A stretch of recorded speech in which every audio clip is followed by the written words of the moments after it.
Seorang miliarder lumpuh dibuang ke hutan oleh istri dan sahabatnya sendiri demi harta tapi. Benarkah hanya karena itu? Atau ada konspirasi lebih gelap di baliknya? Jangan lupa like, share, dan subscribe channel ini. Semoga kalian selalu sehat dan rezekinya lancar.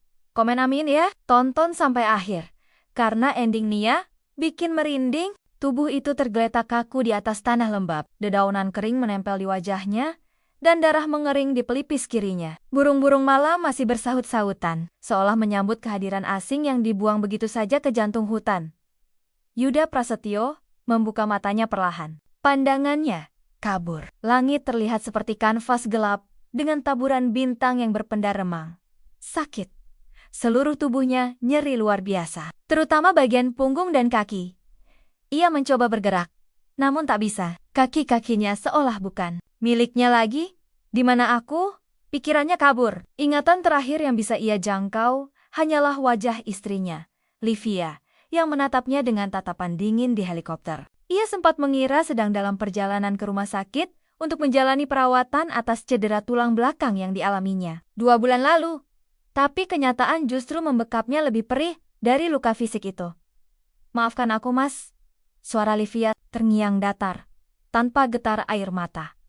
Kau sudah jadi beban. Dan lalu, dorongan kuat dari belakang. Ia jatuh. Jauh, terjerembab ke lembah. Menabrak bata-bata dan akar-akar besar. Gelap menelannya tanpa ampun. Kini, ia benar-benar sendiri. Dikhianati. Dibuang seperti sampah. Ditinggalkan di tempat yang bahkan tak akan dicari siapapun. Angin malam merayap ke tulang. Suara binatang hutan mulai terdengar mengancam di kejauhan. Sementara itu, Yuda hanya bisa terbaring. Matanya basah. Bukan karena takut, tapi karena rasa percaya yang hancur tanpa sisa. Livia, Fahri, kenapa kalian lakukan ini padaku? Hari mulai menyingsing.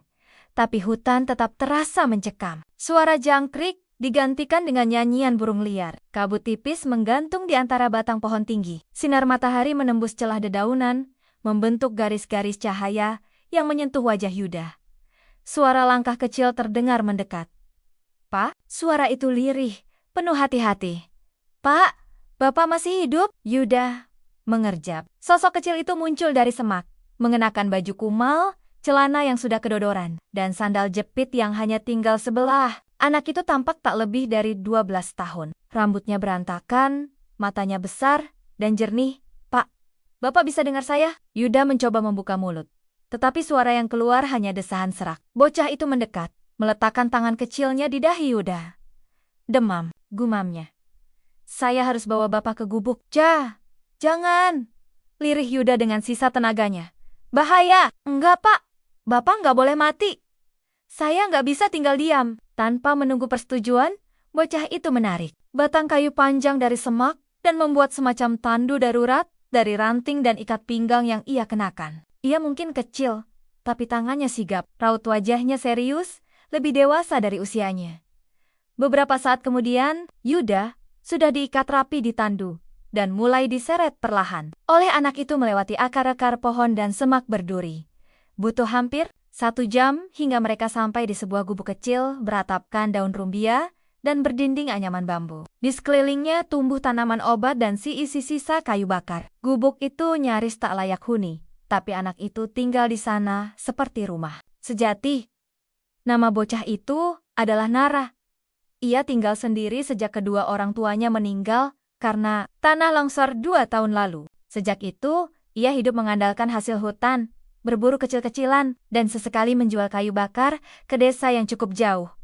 Aku nggak tahu Bapak siapa, tapi Bapak nggak boleh mati, ucapnya sambil mengganti kompres di dahi Yuda. Aku yakin Tuhan kirim Bapak ke sini bukan cuma-cuma. Yuda menatap bocah itu dengan pandangan lemah tapi penuh tanya. Bagaimana mungkin seorang anak sebatang kara bisa bersikap begitu tabah dan penuh kasih? Beberapa hari berlalu. Yuda mulai bisa bicara lebih jelas, meski tubuhnya masih lumpuh dari pinggang ke bawah. Nara dengan sabar merawatnya, membersihkan luka, memasakkan makanan dari umbi dan daun hutan. Bahkan sesekali menghibur dengan cerita-cerita lucu. Saya bukan siapa-siapa, Pak, kata Nara suatu malam, saat keduanya menatap bintang dari jendela gubuk. Tapi saya percaya, semua orang yang terjatuh bisa bangun lagi. Kalau mereka punya alasan, bagaimana kalau semua yang saya punya sudah dirampas orang yang saya cintai sendiri? Suara Yuda parau, tenggorokannya tercekat. Nara menoleh dengan mata berbinar.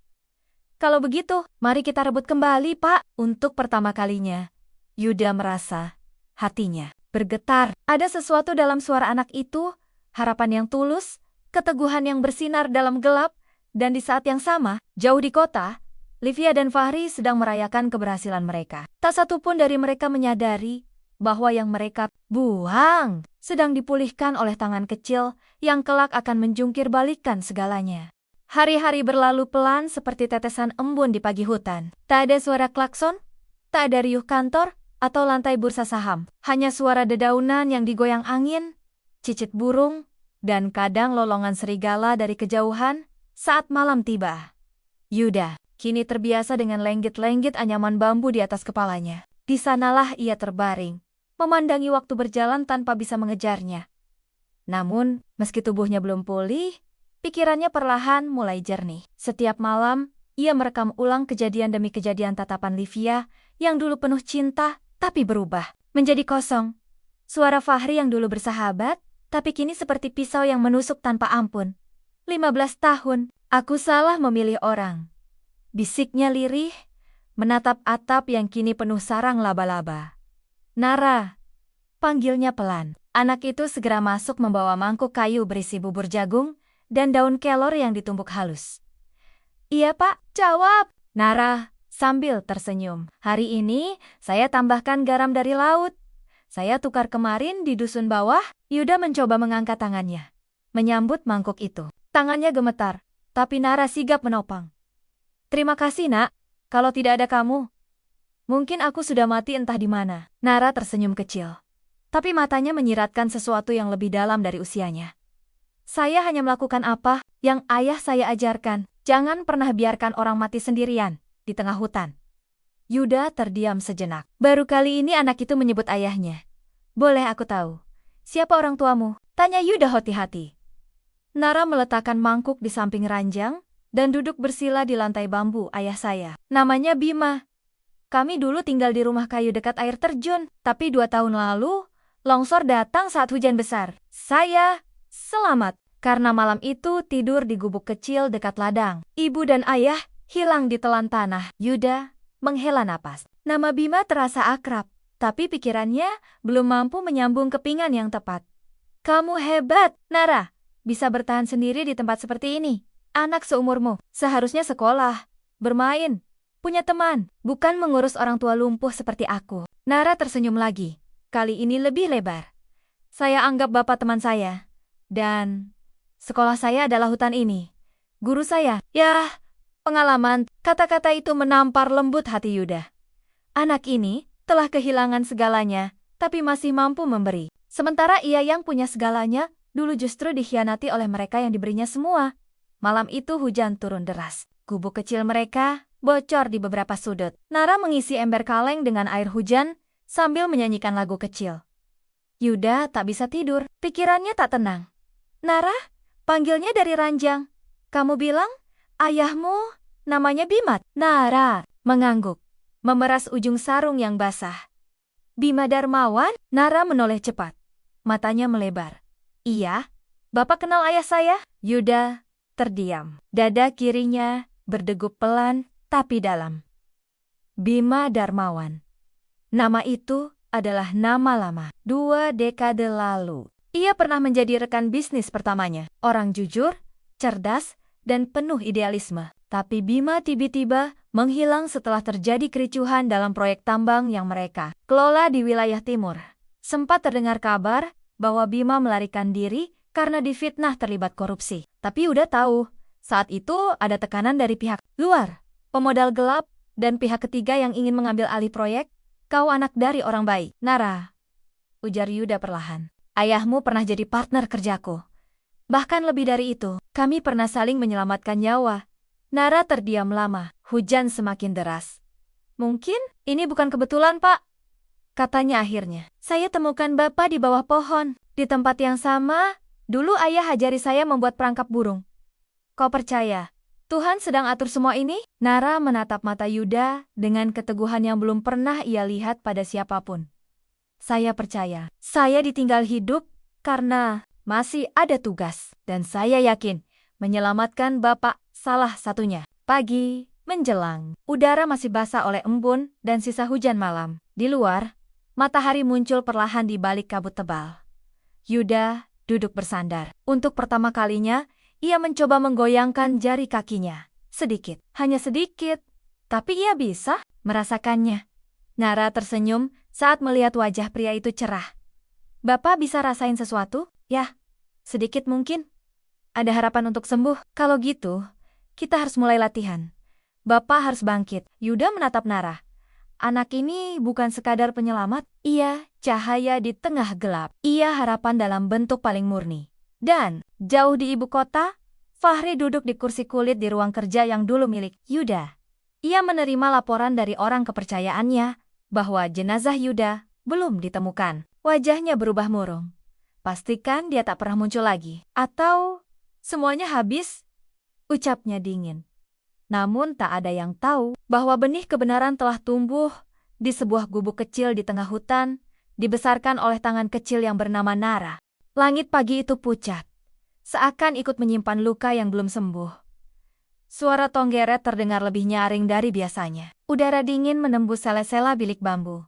Tapi tubuh Yuda mulai terbiasa. Luka-luka luar memang mulai mengering. Tapi, luka dalamnya justru makin dalam, digali oleh setiap kenangan yang muncul satu persatu di pojok gubuk. Nara sedang sibuk menggiling akar ke dalam tempurung kelapa. Akar bangle, Pak, ini buat bantu lancarin aliran darah. Kalau dipijat pakai ini, Bapak bisa lebih cepat gerakin kaki, katanya sembari menyodorkan ramuan berbau tajam itu.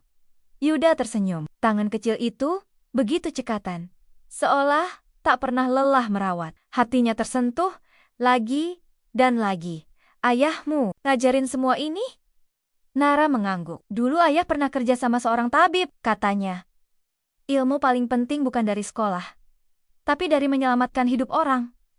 Yuda terdiam. Ia menatap kaki yang masih kaku. Tapi hari ini ada kemajuan. Ia bisa menggerakkan lututnya, meski hanya sedikit. Seperti tubuhnya tahu, semangatnya pun mulai bangkit sedikit demi sedikit.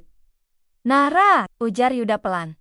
Boleh, aku lihat tempat ayahmu dulu tinggal? Anak itu tampak terkejut, tapi hanya sebentar. Ia kemudian mengangguk dan berkata, boleh. Pak, tapi jalannya agak curam. Bapak kuat? Yuda tersenyum samar. Aku tidak tahu kuat atau tidak, tapi kalau ayahmu tinggal di sana, mungkin di sanalah sebagian jawabanku tersembunyi. Perjalanan ke bekas rumah Bima memakan waktu hampir 1 jam. Nara mendorong tandu darurat, melewati akar-akar besar dan jalur sempit yang hanya diketahui penghuni hutan. Beberapa kali mereka berhenti karena Yuda batuk keras, tapi tak ada keluhan. Nara hanya menatapnya penuh semangat, menguatkan tanpa berkata-kata.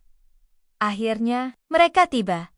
Di hadapan mereka, reruntuhan rumah kayu berdiri rapuh.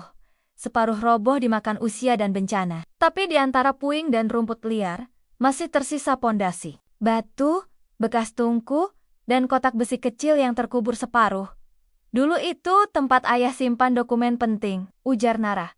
Tapi saya nggak pernah berani buka. Dengan bantuan Nara, kotak itu berhasil diangkat. Kunci sudah berkarat, tapi dengan pahat kayu dan sedikit tenaga, tutupnya bisa dibuka. Isinya mengejutkan. Ada beberapa lembar kertas tua yang masih bisa terbaca. Di sana, tertulis nama-nama perusahaan, tanda tangan digital, dan dokumen transaksi dalam bentuk salinan. Salah satu lembar bertuliskan perjanjian kerjasama PT Dharma Prastyo Group dan Mitra Bima Energi Yuda membeku. Ia mengenali tanda tangannya sendiri di sana, tapi di lembar lain tercetak catatan tangan Bima. Jika kau membaca ini, Yuda, berarti dugaanku benar. Mereka tidak hanya ingin aku hilang, mereka akan menargetmu selanjutnya. Tangannya bergetar, nafasnya tersengal. Pak, kenapa wajah Bapak pucat? Tanya Nara khawatir. Yuda menatap mata anak itu. Untuk pertama kalinya, ia merasa benar-benar kecil di hadapan sesuatu yang lebih besar dari pengkhianatan biasa. Karena ini bukan hanya tentangku. Ini tentang apa yang mereka sembunyikan dari dunia selama ini. Ayahmu tahu, dan mereka membungkamnya. Hari menjelang senja saat mereka kembali ke gubuk. Langit mulai memerah di ufuk barat. Suara burung camar terdengar samar dari kejauhan. Yuda duduk bersandar di sudut bilik. Pandangannya kosong. Nara, kau harus tahu. Ayahmu dulu bukan cuma rekan kerja. Dia penyelamat hidupku. Saat proyek tambang kami disabotase oleh investor asing, dia yang menyelamatkan dataku. Dia yang melindungi semua bukti dari konspirasi. Tapi, aku pikir dia pergi karena takut. Nara menunduk. Tapi dia nggak pernah takut, Pak. Dia cuma bilang, dunia di luar sana terlalu kotor untuk orang jujur. Keduanya terdiam. Lalu Yuda berkata, aku tak bisa tinggal diam lagi. Mereka pikir aku sudah mati. Itu keuntungan pertamaku. Jadi, apa rencananya, Pak? Tanya Nara. Yuda menatapnya tajam. Bukan lagi tatapan orang lumpuh, tapi tatapan seseorang yang siap kembali. Kita cari tahu siapa yang masih bisa dipercaya. Kita kumpulkan semua potongan, lalu kita bongkar permainan ini dari akar-akarnya. Nara tersenyum tipis. Ayah pasti bangga dengar itu. Sementara itu, di kota, Fahri menerima telepon gelap. Pak Fahri, ada kemungkinan target masih hidup. Beberapa penduduk desa bilang ada jejak orang asing ke arah hutan utara. Fahri menekan rahangnya. Kirim orang, bayar lebih besar. Pastikan dia tak pernah bisa bicara lagi. Tapi yang tak mereka tahu adalah Yuda kini tidak sendiri, dan di balik tubuh kecil Nara, tersembunyi nyala warisan yang siap menyulut kobaran besar. 3 hari setelah mereka menemukan kotak besi peninggalan Bima, suasana di gubuk kecil itu berubah. Tidak lagi hanya tempat perlindungan sementara, tapi mulai terasa seperti pos rahasia yang menyimpan kebenaran. Nara mengatur ulang isi gubuk. Ia membuat rak dari bambu untuk menyimpan dokumen-dokumen lama yang mereka temukan. Beberapa kertas sudah lusuh dan sobek. Tapi kata-kata di dalamnya masih sanggup membuka jalan yang selama ini tertutup Yuda. Meski tubuhnya belum pulih sepenuhnya, sudah mampu duduk lebih tegak dan mulai menulis. Tangannya masih lemah, tapi tekadnya jauh lebih kuat daripada saat pertama ia ditemukan di hutan. Nara, lihat ini, kata Yuda, menyodorkan lembar fotokopi surat perjanjian dari salah satu dokumen. Tahun penandatanganan ini adalah tahun yang sama saat proyek kita di Kalimantan diberhentikan paksa. Tapi di bawah tanda tanganku, ada satu nama lagi yang ditambahkan tanpa sepengetahuanku. Nara menyipitkan mata. Fahri? Ya, tapi ini tanda tangannya di-scan, dipalsukan. Ayahmu mungkin pernah mencurigainya. Dan lihat ini, stempel perusahaan digunakan tanpa izin direksi. Nara mengangguk. Wajahnya serius.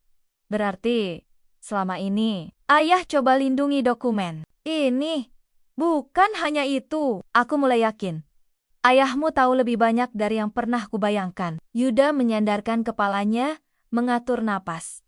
Tubuhnya masih rapuh, tapi pikirannya tajam. Iya, tahu. Waktu mereka tidak banyak. Hari itu hujan. Gerimis turun sejak siang. Nara berjalan menembus hutan menuju sisi lain lembah. Ia mengatakan ingin mencari sisa barang-barang peninggalan ayahnya, yang dulu dititipkan pada seorang kawan dekat saat senja mulai tiba. Nara kembali sambil menggendong sebuah karung goni di punggung. Wajahnya kotor, penuh lumpur, tapi matanya berbinar. Pak, saya temukan ini di bawah lantai rumah Pak Gandhi, teman ayah. Ia membuka karung itu, dan isinya membuat Yuda tak berkedip. Sebuah laptop tua dengan baterai lepas, flash disk berlapis kain, dan sebuah jurnal tebal dengan sampul kulit. Yuda membuka laptop itu pelan. Saat dinyalakan dengan bantuan panel surya kecil yang Nara rakit sendiri, ia bergetar. Di sana terdapat folder dengan nama Darurat Bima Sementara. Itu, dalam jurnal, tertulis katitan-katitan tangan Bima. Aku tidak bisa percaya siapapun, kecuali satu orang. Yuda, jika suatu hari anakku menemukan semua ini, cari dia. Dia akan tahu apa yang harus dilakukan. Tangan Yuda gemetar. Pak, ayah saya. Dia tahu semuanya ya, bisik Nara. Yuda mengangguk pelan, air matanya nyaris jatuh. Bukan karena sedih, tapi karena haru yang tak bisa ia bendung. Dan kamu Nara, kamu sudah lakukan hal yang bahkan banyak orang dewasa tidak mampu. Kamu bukan cuma penyelamatku. Kamu anak dari seseorang yang sangat aku hormati. Dan kamu sudah lanjutkan apa yang ayahmu mulai. Di dalam flash disk, tersimpan banyak rekaman audio dan video. Salah satunya adalah pertemuan rahasia antara Bima dan seseorang yang wajahnya sengaja dikaburkan dalam rekaman itu. Terdengar suara berat. Jika kau terus menyimpan dokumen itu, kau akan jadi target. Fahri sudah beraliansi dengan investor dari luar negeri. Mereka butuh ladang tambang kita, dan mereka takkan segan menjatuhkan siapapun yang menghalangi. Lalu suara Bima menjawab, aku tidak akan jual tanah rakyat demi keuntungan mereka. Aku tidak takut. Jika aku mati, anakku akan lanjutkan ini. Dan Yuda akan tahu kebenaran. Yuda mengepalkan tangan. Nafasnya bergetar. Kini semua jelas, Fahri. Dan Livia tak hanya berkhianat karena uang, tapi karena mereka berusaha menutupi jejak. Menghapus orang-orang yang tahu, termasuk dirinya. Nara, ini bukti besar. Tapi kita tak bisa gegabah. Kalau mereka tahu kamu masih hidup dan menyimpan semua ini, mereka akan datang. Nara mengangguk. Saya nggak takut, Pak. Tapi kita harus gerak cepat. Kalau perlu, kita pergi dari hutan. Bawa bukti ini ke orang yang bisa dipercaya. Yuda berpikir sejenak. Dulu, aku punya satu orang kepercayaan. Sekretaris pribadiku, Buryani. Dia wanita tangguh. Kalau dia masih hidup dan belum disuap Fahri, dia bisa bantu kita. Malam itu, rencana mereka mulai disusun. Dengan peta butut yang Nara ambil dari dusun, mereka menandai rute menuju jalan besar. Butuh waktu 2 hari berjalan kaki atau 4 hari jika membawa tandu Yuda. Namun Nara punya ide lain. Saya pernah dengar suara mesin waktu malam dari balik bukit barat. Katanya ada penebang pohon yang sesekali bawa truk masuk. Yuda menatapnya. Kalau kita bisa naik truk itu, kita bisa sampai kota lebih cepat. Nara tersenyum. Saya tahu jalan pintas ke sana. Tapi, kita harus jalan malam. Yuda mengangguk. Kita harus ambil risiko. Di kota, Fahri menerima kabar tak menyenangkan. Pak, kami kehilangan jejak di daerah Bukit Barat. Ada kemungkinan target dibantu warga. Fahri membanting gelas di mejanya.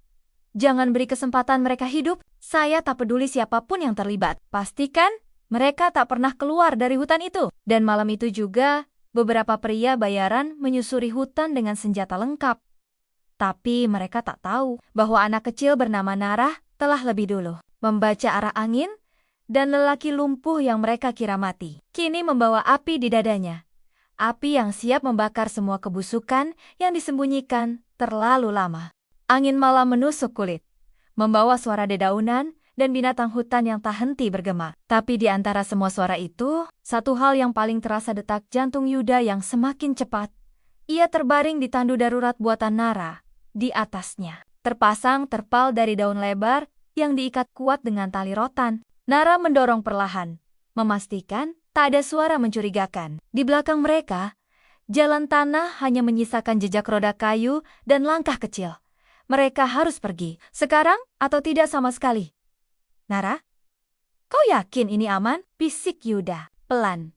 Anak itu mengangguk tanpa menoleh. Jalan ini jarang dilalui orang, tapi nanti di ujung barat ada sungai kecil. Di sana kita bisa beristirahat sebelum lanjut ke pos truk penebang. Langit malam hanya diterangi rembulan pucat. Hutan terasa lebih dingin dari biasanya, tapi ketegangan di dada mereka jauh lebih menusuk dibanding dinginnya. Malam, 3 jam berjalan.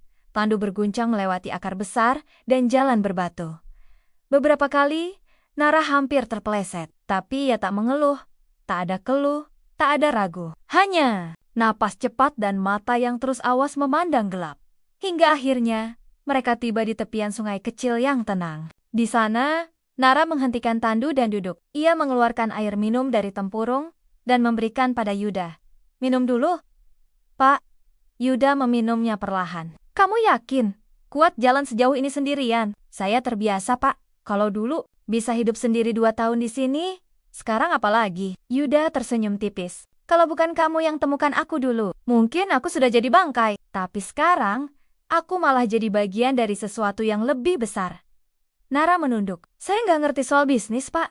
Tapi saya ngerti satu hal. Ayah saya dibungkam karena pegang kebenaran. Dan kalau sekarang saya juga tahu itu, berarti saya punya tanggung jawab. Dan kau tidak sendiri.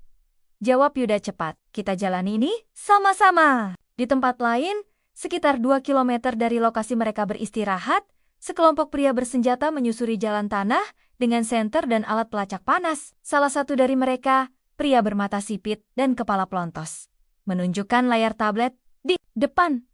Ada 2 titik panas.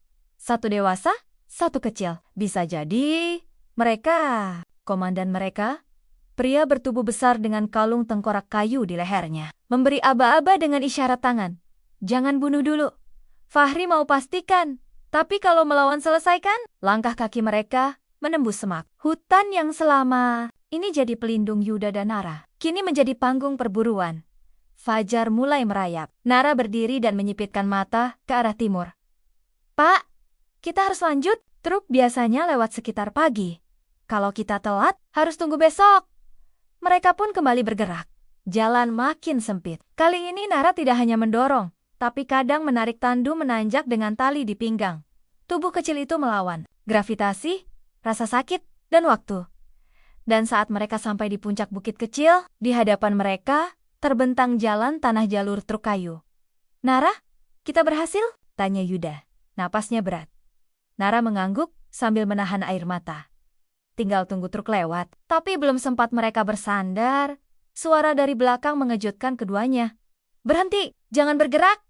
Nara menoleh. 3 pria berpakaian gelap keluar dari semak, senapan di tangan mereka teracung siap menembak. Yuda merunduk. Lari, Nara, bawa flash disk itu. Jangan, jangan, teriak salah satu pria, menodongkan senapan ke Nara. Kalau kamu bergerak, bocah ini kami habisi. Namun tiba-tiba, suara keras memecah suasana. Beu tatu des. Aha! Satu dari para pria jatuh tersungkur, terkena batu besar yang entah datang dari mana. Dari semak lain, seorang pria tua berambut gondrong muncul membawa ketapel dan tongkat kayu. Dasar, pengecut, anak kecil kok ditodong senapan?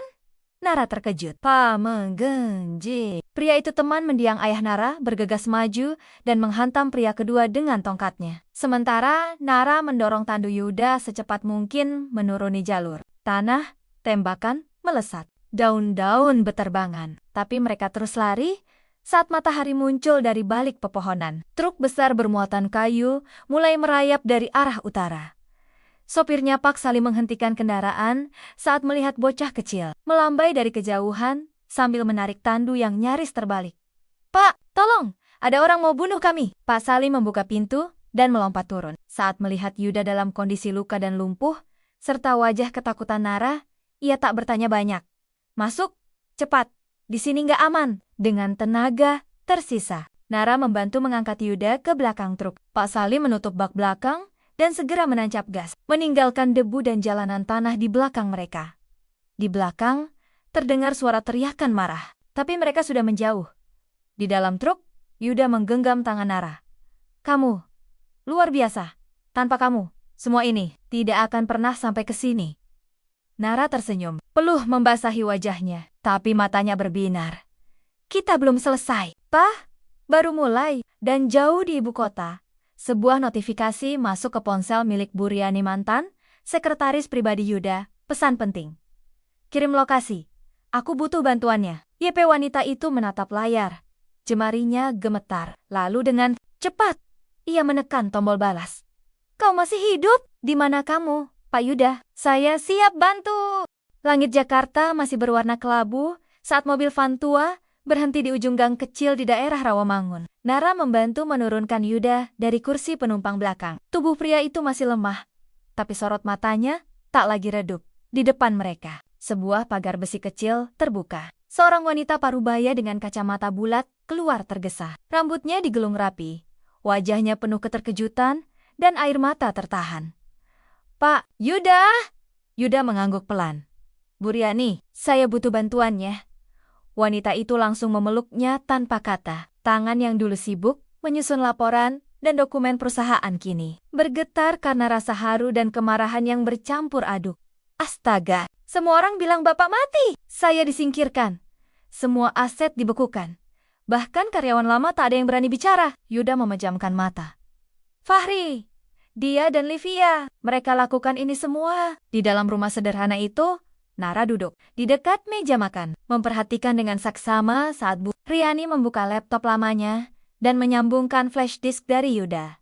Folder demi folder terbuka. Isi dari flash disk itu rekaman suara, bukti pengalihan saham, video pertemuan rahasia antara Fahri dan pemodal asing, semua tersusun rapi. Ini bukti konkret, Pak, seru Bu Riani dengan nada hampir panik. Tapi kita butuh lebih dari ini. Kita butuh saksi. Kita butuh salinan arsip resmi dari notaris. Saya tahu. Dan saya yakin ada satu orang lagi yang menyimpan salinan itu. Siapa, Pak? Yuda menatap lurus keluar jendela. Adik iparku, Dinda.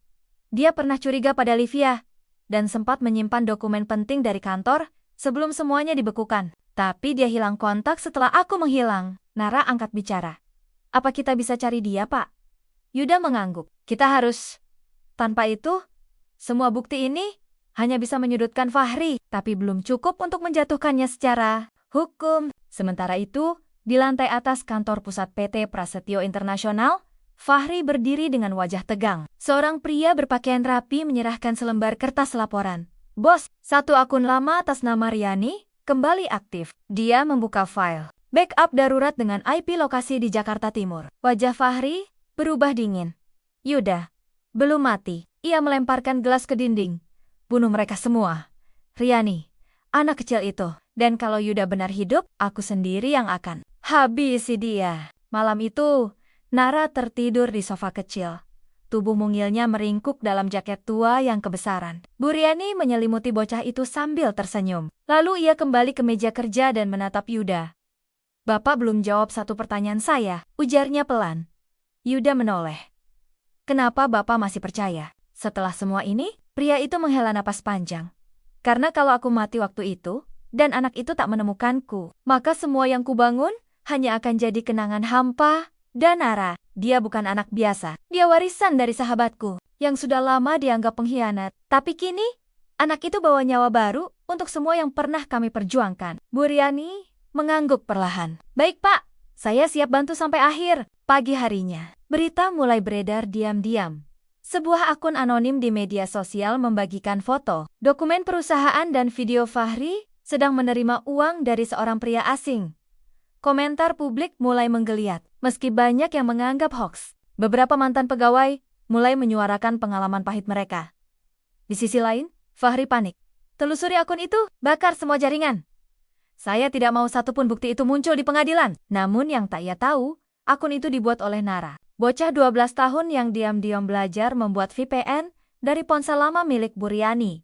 Ia tak bisa diam menunggu. Ia ingin membantu, Pak. Saya tahu saya bukan siapa-siapa, tapi saya bisa bikin orang dengar.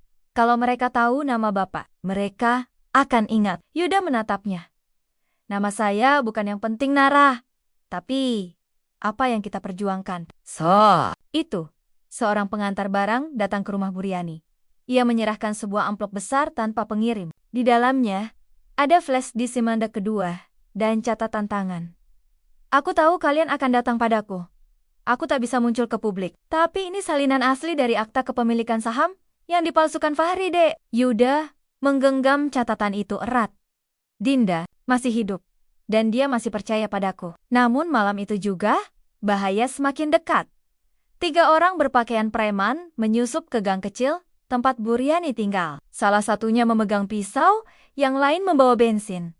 Mereka tak tahu bahwa Nara sudah menaruh kamera kecil di atas atap kamera yang ia rakit dari ponsel rusak dan lensa mainan. Dan saat mereka bersiap menyusup, suara keras menggelegar dari belakang.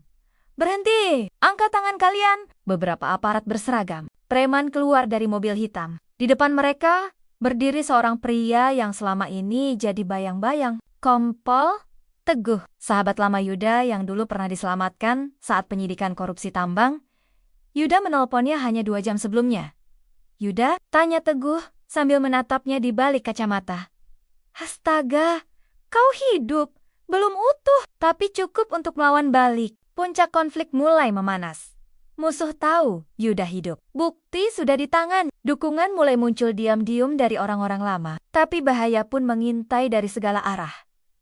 Dan di tengah semua itu, seorang anak kecil masih memeluk jurnal milik ayahnya. Membaca ulang tulisan yang makin berarti. Jika kamu membaca ini, maka waktumu sudah tiba. Jangan lari, jangan diam. Bawa terang ke tempat yang sudah lama gelap.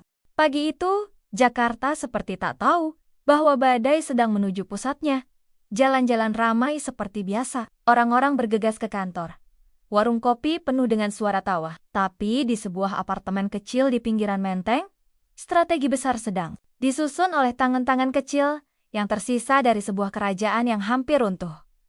Yuda duduk di kursi roda, diapit oleh Buryani dan Kompol teguh di hadapan mereka. Layar laptop menampilkan peta aliran dana dari rekening gelap milik Fahri. Disambungkan dengan identitas perusahaan boneka dari luar negeri, kita tidak bisa menyerang secara frontal, ujar Teguh serius. Orang-orang Fahri ada di mana-mana, polisi, kejaksaan, bahkan media. Sekali salah langkah, mereka balikan cerita dan justru menjadikan kalian buronan. Buryani menambahkan, tapi kita sudah punya cukup bukti untuk menggerakkan satu hal yang tak bisa dia kendalikan. Apa itu? Tanya Yuda.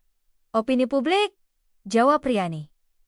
Malamnya, sebuah video berdurasi 4 menit tayang secara viral di platform sosial. Di dalamnya, suara Yuda terdengar jelas. Wajahnya tidak ditampilkan. Hanya suara dan narasi dokumenter yang disusun oleh Nara. Aku adalah salah satu korban pengkhianatan. Bukan karena aku salah, tapi karena aku tahu terlalu banyak teman yang kupanggil saudara, istri yang kucintai. Mereka membuangku karena takut pada kebenaran. Aku lumpuh, tapi aku tidak diam. Dan sekarang, aku kembali. Video itu memperlihatkan potongan dokumen asli, rekaman rapat rahasia, hingga kilasan wajah Fahri menerima koper uang di salah satu villa mewah. 3 jam setelah video itu tayang, ribuan komentar membanjiri media sosial. Sebagian besar tak percaya, tapi sebagian lainnya mulai menghubungkan potongan-potongan cerita lama yang pernah dikubur tagar. Kembalinya Yuda Prasetyo dan kebenaran dibungkam menduduki puncak trending. Fahri murka. Ia membanting meja kerjanya. Hapus semuanya! Beli semua akun, intimidasi admin media sosial itu. Atau habisi mereka sekalian. Siapa? Tapi kami tak tahu lokasi mereka sekarang. Fahri menatap tajam. Cari tahu. Bahkan kalau harus menyuap anak-anak jalanan. Aku tak mau mereka hidup sehari lagi. Namun ia tak tahu bahwa orang terdekatnya mulai goyah. Di tempat lain, Livia istri Yuda menatap layar ponsel dengan wajah pucat. Ia belum bisa menghapus video itu dari kepalanya. Tatapan mata Yuda, meski hanya terdengar dari suara, menyayat sesuatu yang dulu pernah dia cintai. Seorang wanita tua muncul di baliknya ibunya sendiri. Kau pikir semua akan berakhir kalau Yuda mati? Tanya ibunya dingin. Tapi ternyata, yang kau bunuh bukan tubuhnya, melainkan harga dirimu sendiri. Livia menggertakkan gigi. Aku lakukan ini untuk bertahan hidup. Tidak, sang ibu menyela. Kau lakukan ini karena kau serakah. Sementara itu, di tempat persembunyian mereka, Nara menunjukkan sesuatu yang baru. Pak, saya temukan pesan suara lama dari ayah yang belum pernah kita putar. Yuda mengangguk. Buryani menyambungkan flash disk ke speaker. Suara Bima terdengar parau, tapi tegas. Yuda, jika kamu dengar ini, maka kemungkinan besar kamu dikhianati. Jangan percaya siapapun, kecuali satu orang. Livia, Yuda, dan Buryani saling menatap. Apa maksudnya? Bukankah Livia yang ikut menjebakmu? Tanya Buryani. Yuda memejamkan mata, suaranya lirih. Atau mungkin dia tidak sejahat yang kupikir. Nara mengangkat alis. Jangan-jangan dia dipaksa, Pak. Yuda menggenggam kursi rodanya. Ia tahu ada hal yang belum ia gali, sesuatu yang tersimpan dalam hati Livia, dan mungkin itulah celah untuk membalikkan permainan. Keesokan harinya, Yuda menghubungi satu nomor yang hanya diketahui oleh dirinya dan Livia. Nomor lama, tersembunyi di ponsel yang sudah mati bertahun-tahun lalu. Ia hanya mengirim satu pesan.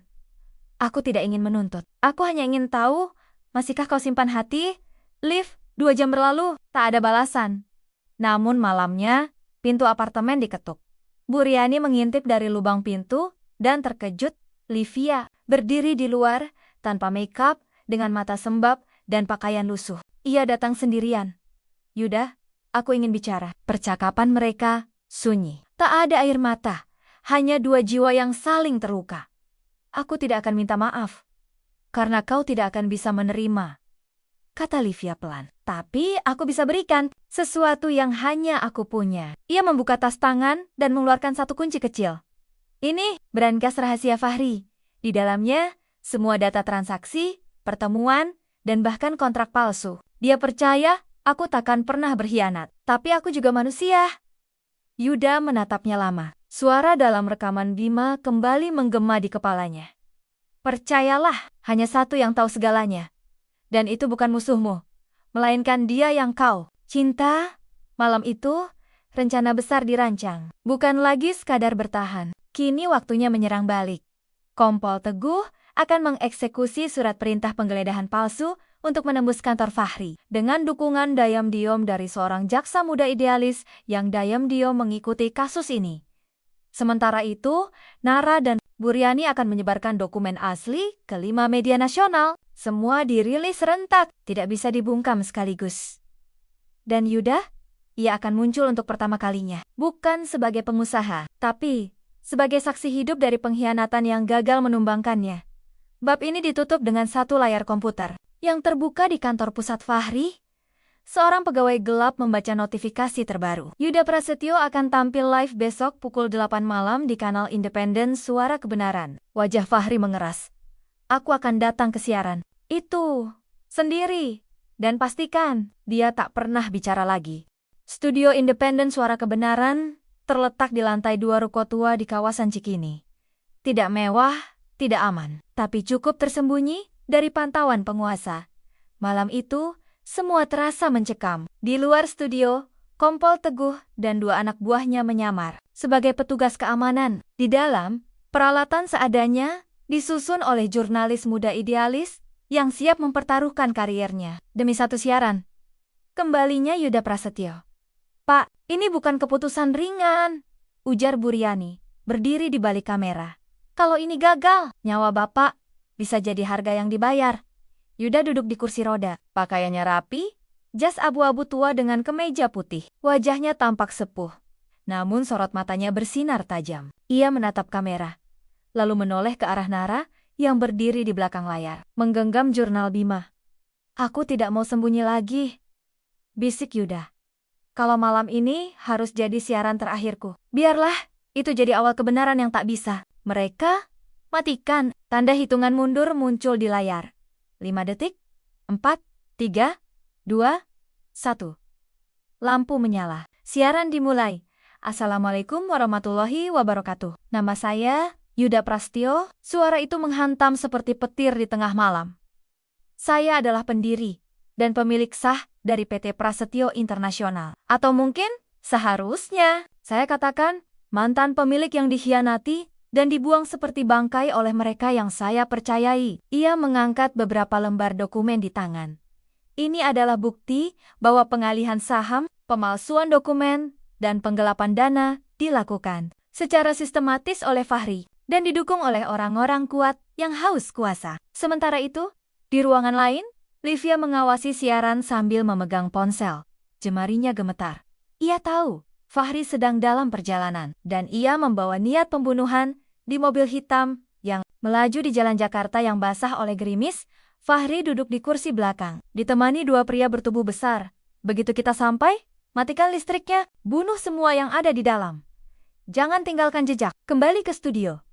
Yuda menatap kamera dengan sorot dalam. Di belakangnya, layar memperlihatkan video pertemuan rahasia Fahri dan pemodal asing. Disambung, rekaman suara dari almarhum Bima. Jika ini terdengar di telinga publik, maka mereka tahu siapa yang merusak negeri ini bukan orang luar, tapi pengkhianat dari dalam. Nara memegang tangan Buryani.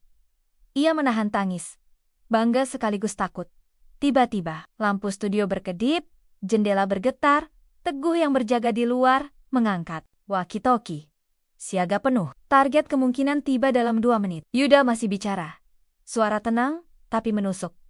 Saya mungkin akan dibungkam malam ini. Tapi, nama saya tak bisa kalian bunuh. Dan jika saya mati, kebenaran ini tetap hidup di tangan seorang anak yang lebih berani dari siapapun di ruangan ini. Nara tertegun. Ia tidak tahu akan disebut. Tapi air matanya jatuh begitu saja. Tiba-tiba brak. Pintu depan dibobol. Pria-pria bersenjata menyergap masuk. Kompol Teguh melompat ke depan dengan pistol teracung. Polisi, tangan di atas kepala. Suara letusan senjata terdengar. 2 pria terkapar. Salah satunya masih sempat menyalakan bom api kecil ke arah ruang studio. Nara berteriak. Buryani menariknya ke belakang layar. Yuda tak bergerak. Ia menatap kamera. Kalau ini akhirnya, maka biarlah kalian tahu. Aku tidak pergi sebagai korban. Aku pergi sebagai saksi. Namun, saat nyala api menyambar, satu tubuh menerjang ke depan Yuda. Dor. Livia jatuh, darah membasahi bajunya.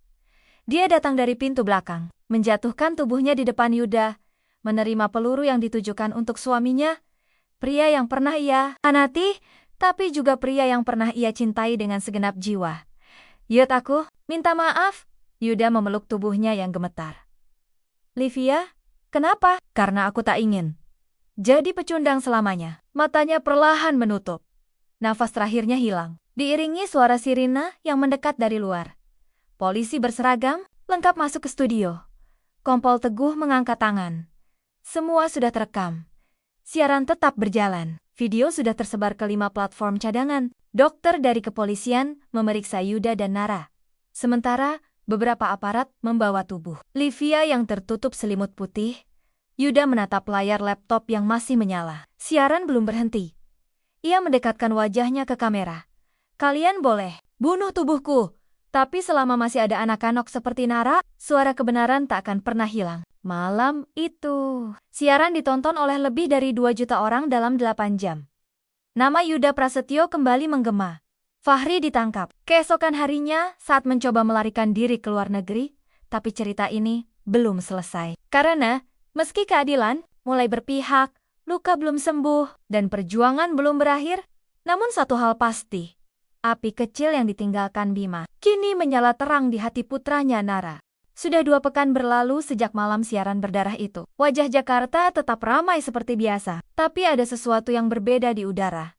Ketenangan yang dulu terasa palsu, kini perlahan digantikan oleh suara-suara berani yang mulai percaya bahwa kebenaran bisa menang, meski harus berdarah-darah. Di sebuah rumah pemulihan di kawasan Puncak, Yuda duduk di teras, mengenakan jaket tebal dan selimut di kakinya. Udara sejuk pagi itu menyentuh pipinya yang semakin pucat. Namun sorot matanya tetap terang, seperti matahari pagi yang menembus kabut. Tak jauh darinya, Nara duduk di bangku taman, membaca ulang jurnal ayahnya. Tangannya kecil, tapi cara ia membalik halaman tampak seperti seseorang yang sudah mengerti bahwa tulisan itu bukan hanya warisan, tapi kompas hidup. Yuda memanggilnya pelan. Nara! Anak itu mendekat, duduk di kursi sebelah Yuda. Kamu yakin ingin terus jalanin ini? Tanya Yuda. Nara mengangguk. Saya nggak pernah tahu kenapa hidup saya susah, kenapa ayah dibenci banyak orang, sampai akhirnya saya tahu. Ternyata ayah saya mati karena mempertahankan yang benar. Ia menatap Yuda penuh keyakinan. Dan saya mau terusin itu, Pak. Yuda tersenyum. Matanya berkokek-kokakah. Di layar televisi, wajah Fahri ditampilkan dalam balutan rompi tahanan. Di sebelahnya, pengacara baru yang mencoba menyelamatkan sisa-sisa kehormatan yang telah runtuh. Pemeriksaan terus berlanjut. 27 nama muncul dalam daftar pelaku penggelapan, penyuapan, dan rekayasa saham. 7 diantaranya sudah ditangkap. 6 lainnya melarikan diri, tapi yang paling mengejutkan publik bukanlah jumlah pelaku, melainkan fakta bahwa semua bukti berasal dari kombinasi 2 orang. Seorang miliarder yang dibuang ke hutan, dan seorang anak yatim piatu berumur 12 tahun. Kompol Teguh datang sore itu, membawa kabar dari ibu kota. Ia menyerahkan sepucuk surat resmi. Yuda, ujarnya, sambil menyeruput teh. Pemerintah mengusulkan untuk mengembalikan semua asetmu. Tapi, ada tawaran tambahan. Mereka ingin kamu jadi penasihat kehormatan untuk bidang etika dan perlindungan pengusaha kecil. Yuda tertawa kecil. Mereka masih butuh orang tua yang hampir mati untuk bersih-bersih. Ya, Teguh tersenyum. Atau mereka sadar, hanya orang yang pernah jatuh bisa tahu mana tanah yang licin. Yuda menoleh ke arah Nara. Kalau aku terima, aku akan sibuk lagi. Mungkin tak punya cukup waktu untuk bimbing Nara. Teguh menatap anak itu. Tapi justru kalau kamu terima, Nara bisa belajar dari panggung besar. Dunia ini butuh lebih banyak anak seperti dia, dan dia butuh mentor, bukan pelindung. Malamnya, Yuda duduk di ruang tengah, membuka kotak besi yang dulu ditemukan di hutan. Di dalamnya tersisa satu benda yang belum pernah ia sentuh. Surat tangan Bima yang ditujukan langsung untuknya. Ia membacanya perlahan. Yuda, jika kamu membaca ini, Berarti kau selamat, aku percaya.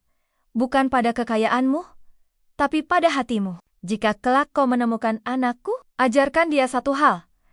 Jangan takut jadi cahaya meski sendirian di gelap. Dan jika harus melawan, maka lawanlah bukan untuk menang, tapi untuk membuat kejahatan takut muncul lagi. Air mata Yuda jatuh. Ia menatap Nara yang sedang menyusun potonggen-potonggen video untuk program kecil mereka. Suara dari Hutan, sebuah kanal edukasi yang mengajarkan etika bisnis, hukum dasar, dan keberanian moral dengan bahasa anak-anak. 2 minggu kemudian, mereka tampil di seminar terbuka. Di hadapan ratusan pelajar dan pengusaha muda, Nara berdiri dengan kemeja putih sederhana, membawa jurnal ayahnya. Saya bukan siapa-siapa. Saya cuma anak kecil yang dulu hidup di hutan. Tapi, ayah saya bilang, kalau kita tahu mana yang salah, dan kita diam, kita ikut bersalah. Dan hari ini, saya berdiri di sini bukan untuk ceramah, tapi untuk bilang, kalau saya bisa lakukan itu, kalian juga bisa. Tepuk tangan bergemuruh. Yuda duduk di kursi tamu, tersenyum bangga. Dunia kini tahu siapa Nara. Dan bukan karena dia anak siapa, tapi karena dia memilih jadi siapa hari. Mulai gelap di langit senja, awan merah menggantung seperti luka lama yang perlahan sembuh. Di teras rumah, Yuda dan Nara duduk berdua. Pak, kata Nara tiba-tiba, kalau suatu hari saya jatuh, bolehkah saya tetap datang ke Bapak? Yuda menoleh, lalu mengangguk. Datanglah, bahkan kalau aku sudah tak ada. Suaraku akan tetap tinggal di tempat ini, di setiap halaman jurnalmu, di setiap kata yang kau ucapkan dengan jujur. Nara tersenyum. Ia menatap langit. Dunia enggak akan pernah sempurna ya, Pak. Yuda tertawa kecil. Tapi kita bisa memilih, jadi noda atau jadi titik terang. Dan malam itu, di balik udara dingin dan riuh jangkrik, 2 generasi saling menyatu. Satu yang terluka tapi bertahan. Satu yang muda tapi tak gentar. Mereka tahu, cerita belum usai. Langit berawan di pagi itu saat pelataran Yuda Foundation dipenuhi oleh ratusan orang. Sebagian besar dari mereka datang tanpa undangan. Mereka datang karena ingin hadir, karena ingin mengucapkan terima kasih pada sosok yang telah mengguncang tanah kelam kekuasaan dan menyalakan obor kecil di tengah kegelapan sistem. Tapi Yuda tak ada di sana. Di ujung pelataran, sebuah kursi roda kosong dipajang menghadap tugu peringatan. Di atasnya, hanya ada selimut coklat tua satu-satunya, benda yang ia bawa keluar dari hutan. Selimut yang diberikan oleh Nara ketika ia pertama kali ditemukan di antara akar pepohonan.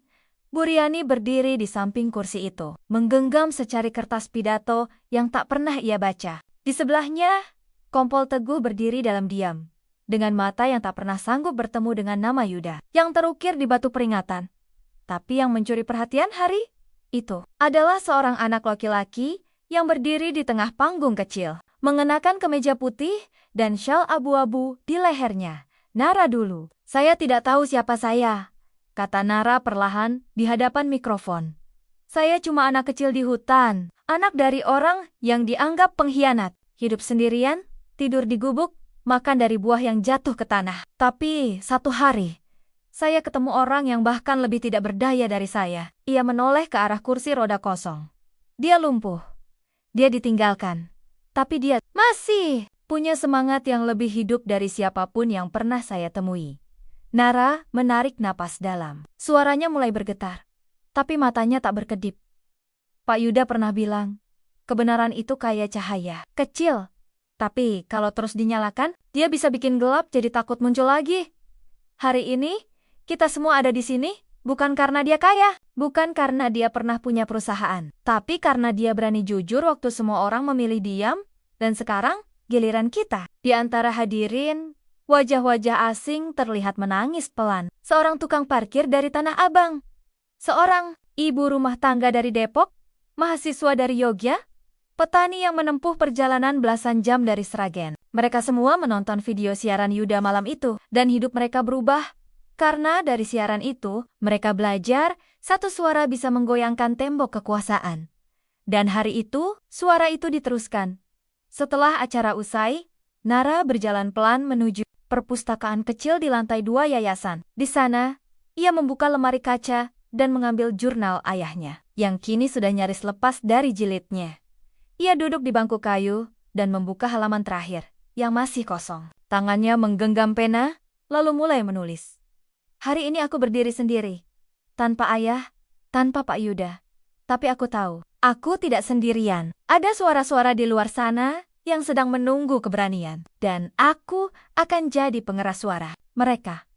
Aku tidak akan jadi besar seperti mereka. Tapi, aku akan tumbuh ke arah yang benar. Karena mereka yang mencintai kebenaran tidak pernah benar-benar mati. Beberapa hari kemudian, sebuah kanal YouTube kecil bernama Suara dari Hutan kembali aktif.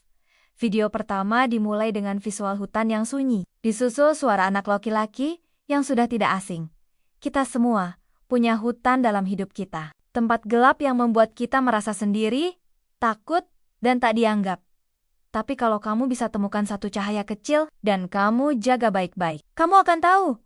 Bahkan di hutan paling kelam, cahaya itu tetap hidup. Nama saya Nara, dan saya di sini bukan untuk mengajari, tapi untuk mengingatkan kamu juga bisa. Layar meredup. Logo sederhana muncul. Suara dari hutan. Tagline-nya, kebenaran tak pernah mati. Di tempat lain, di sebuah rumah peristirahatan yang sunyi, Bu Riani membuka album lama. Foto Yuda muda, Bima, dan sebuah potret Nara kecil saat pertama kali memegang mikrofon. Ia tersenyum. Satu suara kecil kini sudah menggema kemana-mana. Dan di suatu hutan jauh di luar kota, akar-akar besar masih tumbuh. Tempat Yuda dulu ditinggalkan. Kini, tanah itu menjadi taman peringatan kecil. Satu papan kayu terpancang di tengahnya. Tulisannya sederhana. Disinilah suara itu diselamatkan. Di bawahnya, ada satu kalimat lagi. Jika kamu menemukan cahaya di tempat paling gelap, jangan padamkan, sebarkan.